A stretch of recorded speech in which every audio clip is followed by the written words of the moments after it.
الرجال قوامون على النساء بما فضل الله بعضهم على بعض وبما أنثاكم من أفعالهم فالصالحات قانتات حافظات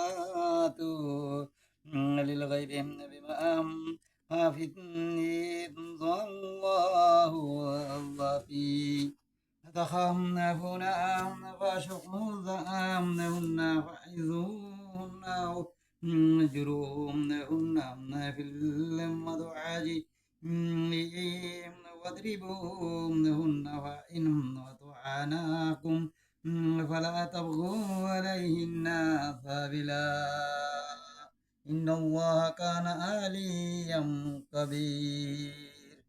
বাংলা হচ্ছে পুরুষ নারীর কর্তা, কারণ আল্লাহ তাদের একে অপরের উপর মর্যাদা দান করেছেন এবং এটা যে পুরুষ অর্থ ব্যয় করে, সুতরাং সতী নারীরা পুরুষদের অনুপস্থিতিতে পর্দা সহকারে ইদ্যত রক্ষাকারিণী। আল্লাহর হেফাজতে তারা যা হেফাজত করে। স্ত্রীদের মধ্যে যাদের অবাধ্যতার আশঙ্কা করো তাদের সৎ উপদেশ দাও, অতঃপর তাদের শয্যা আলাদা করো এবং তাদের মারধর করো। যদি তারা তোমাদের অধীন হয় তবে তাদের বিরুদ্ধে কোনো ব্যবস্থা নেবে না। মারধরের কি অনুমতি আছে? ইনশাআল্লাহ কোরআন দিছে।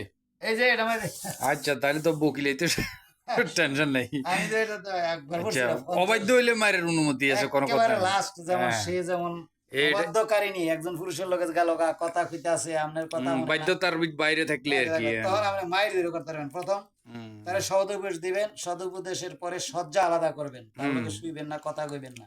যদি সে তাই করতেই আছে তারপরে যদি তামাশা করে তাইলে মনে করেন মায়ের দূর। ঠিক আছে, এটা আমি ফেসবুকে দিব, তাইলে বাংলাদেশে কিছু সূরা নেশার মধ্যে আছে বেতাল মহিলার তালবিয়ার দরকার।